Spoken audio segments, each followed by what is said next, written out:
Bonjour à tous, j'espère que vous allez bien. On se retrouve aujourd'hui pour une toute nouvelle recette. Je vais vous présenter comment réaliser un entremets au chocolat noisette, donc qui est constitué d'un biscuit Joconde à la noisette, d'une mousse pralinée et d'un croustillant praliné avec un glaçage rocher. Comme toujours, n'hésitez pas à retrouver tout le matériel que j'ai utilisé dans la vidéo en barre d'infos et vous pouvez bien entendu le retrouver sur notre site internet iboulange.fr. Écoutez, j'espère que cette petite vidéo va vous plaire et je vous laisse avec la suite de la vidéo.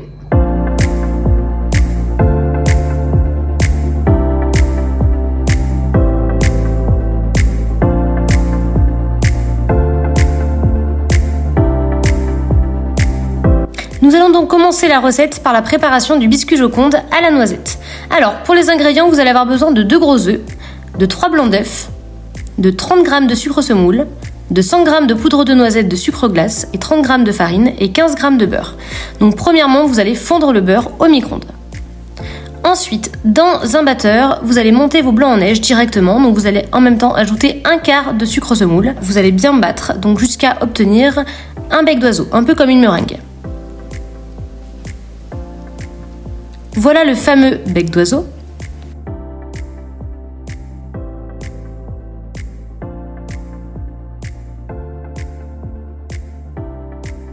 Vous allez donc mettre vos blancs de côté et on va s'occuper par blanchir les œufs avec le sucre semoule restant.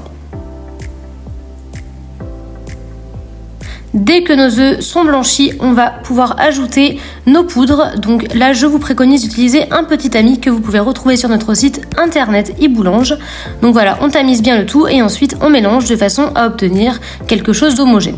Ensuite, on va ajouter les blancs d'œufs. Donc moi, j'ajoute toujours une première partie et je mélange au fouet. Comme ça, voilà, tout est bien homogène. Et après, j'incorpore tout ça avec la maryse.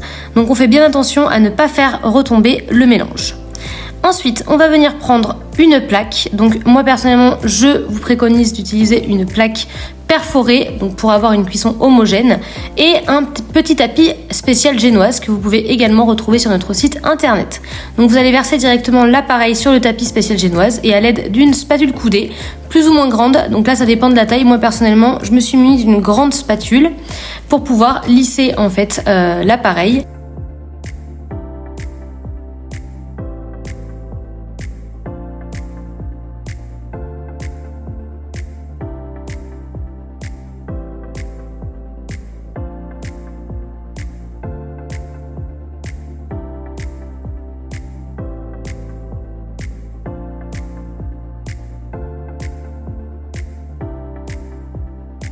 Une fois que tout est bien lissé, on va ajouter quelques noisettes, histoire d'ajouter un petit peu plus de croquant. Et c'est parti au four. Donc là, la cuisson, c'est 180 degrés pendant 15 minutes. Et voilà le résultat de notre biscuit. On va ensuite préparer le praliné croustillant. Alors vous allez avoir besoin de 150 g de pralin maison, 90 g de feuillantine et 45 g de pralin en grains. Donc tout d'abord dans un grand cul de poule, vous allez ajouter tous les ingrédients, donc à savoir le pralin maison. Donc n'hésitez pas à avoir notre recette que je vous mettrai en barre d'infos. Ensuite vous allez ajouter directement le praliné, enfin le pralin en grains, puis la feuillantine et mélanger tout ça. Donc voilà le résultat, tout est bien mélangé, donc vous le réservez sur le côté. On va s'occuper de démouler le biscuit Joconde. Donc moi je me suis munie d'une petite grille sur laquelle j'ai mis un petit sile-pain que vous pouvez toujours retrouver sur notre site internet. Et voilà, donc ça se démoule très facilement, hein, ce genre de petit tapis, c'est pour ça que c'est vraiment très très pratique. Je vais ensuite ajouter mon croustillant praliné sur le dessus et lisser le tout à la petite spatule coudée. Donc voilà le résultat. À ce moment-là, je vais venir me munir d'un petit cercle. Donc moi j'ai pris un cercle de 18 cm de diamètre et je vais venir donc faire la découpe, donc voilà comme ceci, et le mettre sur une plaque vierge. À ce moment-là, je vais venir mettre mon disque de praliné et de biscuit Joconde directement au congélateur. Ensuite, je vais pouvoir réaliser la mousse pralinée. Donc vous allez avoir besoin de 3 jaunes d'œufs, 50 g de sucre semoule, 330 g de crème liquide, 225 g de lait entier et 250 g de chocolat praliné. Pour réaliser ma mousse au praliné, je vais tout simplement réaliser une crème anglaise. Donc je vais chauffer mon lait et ma crème jusqu'à ébullition et ensuite incorporer mes jaunes blanchis. Donc je vais mélanger à la maryse, histoire d'obtenir une température jusqu'à 83 degrés, maximum 85 degrés. Donc voilà, ma crème anglaise est prête. À ce moment-là, je vais venir la débarrasser dans un petit cul de poule. À côté de ça, j'ai chauffé au micro-ondes ou au bain-marie mon chocolat praliné et je vais ensuite verser la crème anglaise sur le chocolat directement. Je vais venir mélanger le tout, donc toujours avec ma Maryse, et ensuite je vais m'aider de mon mixeur plongeant, histoire vraiment d'homogénéiser le tout.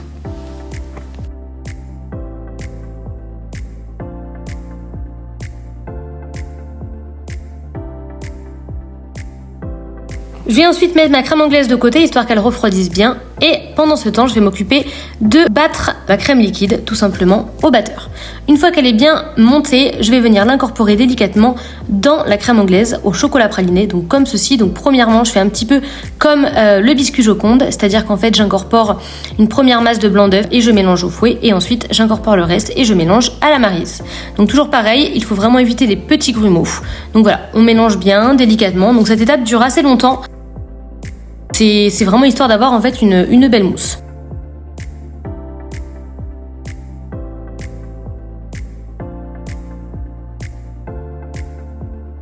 Donc voilà, donc notre mousse est enfin prête. On va prendre notre petit disque praliné qu'on a sorti du congélateur et on va pouvoir directement faire le montage et donc mettre notre mousse directement à l'intérieur. Donc moi j'ai décidé de prendre une louche, c'est beaucoup plus facile.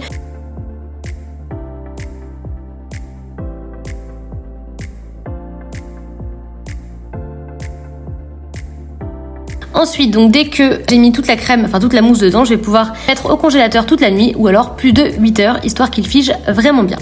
On va ensuite commencer par l'élaboration de la crème chantilly au caramel. Donc c'est vraiment très très simple à réaliser. Il vous suffit en fait de chauffer la crème donc jusqu'à ébullition, d'ajouter votre chocolat caramel en morceaux directement dans la crème. On mélange bien, on fouette bien. À ce moment-là, vous allez pouvoir ajouter votre gélatine réhydratée et ensuite toujours un petit coup de mixeur plongeant à l'intérieur, histoire de bien mixer le tout et que l'appareil soit homogène. Vous filmez ensuite au contact tout ça, vous le mettez dans un petit coup de poule et c'est parti au frigo. Alors moi généralement je le mets toute la nuit, voilà, comme ça prend bien le temps de figer. On va ensuite s'attaquer au glaçage rocher. Alors pour le glaçage rocher, vous allez avoir besoin donc de plusieurs ingrédients que je vous mets sur le côté. Donc là c'est très simple en fait, vous allez prendre dans un cul de poule donc tous vos chocolats, vous allez les faire fondre en fait au micro-ondes ou alors au bain-marie. Donc on mélange tout ça. On va venir ajouter directement notre micrio, donc notre beurre de cacao. On mélange toujours et ensuite on finira par ajouter notre huile de noisette ou alors notre huile de pépins de raisin.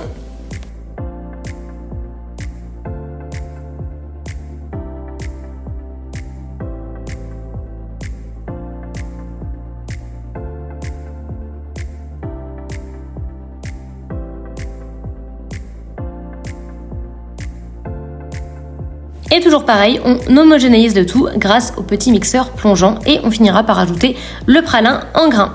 Donc voilà, notre glaçage rocher est prêt. Moi ce que je vous conseille c'est de le débarrasser directement dans un petit cul de poule en inox, histoire qu'il refroidisse plus facilement.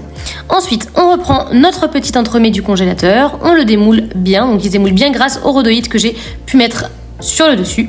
Et ensuite, on va pouvoir prendre la température de notre glaçage rocher. Donc il faut qu'il se situe entre 26 et 29 degrés pour pouvoir le glacer.